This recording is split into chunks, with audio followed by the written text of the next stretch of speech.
The nation's debt has hit nearly the $14.3 trillion legal limit.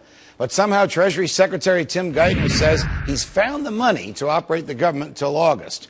Our next guest says the debt ceiling is irrelevant because the government already has what it needs to pay its debts off without raising the debt limit or stealing more from us through taxes. Sell the government's very valuable assets. Here to explain is economist Robert Murphy of the Mises Institute. Robert, welcome back to Freedom Watch. Thanks for having me, Judge. All right, so how would this work? Let's say that the Republicans suddenly return to the free market roots they once had and say in the House of Representatives, no, we're not going to raise the debt limit. And so that legislation doesn't even make its way to the Senate, and the government can't borrow any money, and it's running up against bills that are due, and it hasn't collected enough taxes to pay those bills. What would Professor Murphy have them do? Well, I think what we need to make sure everyone understands is that despite Treasury Geithner's efforts to sort of mix the two things up, raising the debt ceiling and defaulting on the government's existing obligations, those are two different things. The government right now has plenty of revenue coming in to keep up with the current interest payments on the debt. So the only question is if they don't raise the debt ceiling, that means they have to either cut spending or raise revenue elsewhere. And so as I pointed out in my recent article, a lot of, the government has a lot of assets. They could sell off some of the oil they have. They have offshore mineral resources. They have plenty of real estate and office buildings. So there's hundreds of billions of assets the federal government could auction off to get through this temporary crunch. Is there a market for those assets?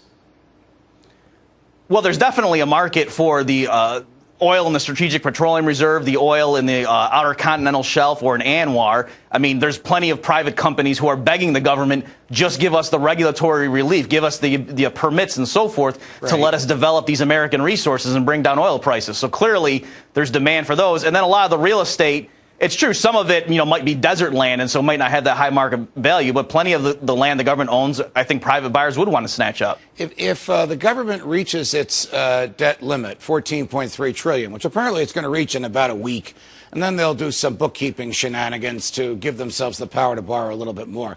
But at some point, they won't be able to borrow anymore.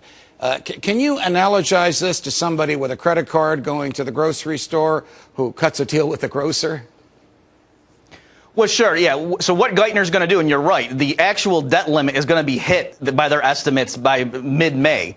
But yet he says, no, we have until early August. So what they're going to do is various things that are supposed to be maturing in various funds, they're going to take those treasuries and then not plug them back in and just say, we'll settle up with you once the Congress raises the debt limit. So in terms of a grocery analogy, it's like you're running a credit card bill. Temporarily, you hit your credit limit, and then you say to the grocer, how about you and I just run a tab, and then once Visa bumps up my limit, then I'll settle up with you. So that's what Geithner's going to be doing. So they really are going over the limit starting next week, basically, and he's just trying to get around the law by, borrowing against things and saying, don't worry, we'll make it good. We'll make it good to you once Congress raises the limit. No one in their right mind would think that they could do that with the grocer and never get out of debt. I'm going to borrow money to pay off money that I've already borrowed. Why does the government think it can get away with that? Is it just the attitude of the good times will roll now and we'll let somebody else on their watch, some other president, some other Congress, some other Treasury Secretary worry about paying these bills back? Well, yeah, I think you're exactly right there, that it's the people in office right now. I mean, their job is to make sure it doesn't all blow up on my watch. As long as I keep, the balls in the air, the plates spinning while we're here, and then we get out and we'll hand it off to the next sucker and let them deal with the problem. We can blame it on them if it's the other party. Got it. Bob Murphy from the Mises Institute. It's a pleasure. Thanks for joining us. Thanks for having me, Judge. In 2010, it was the Tea Party that carried Republicans home to victory. In 2012, will it be the Libertarians?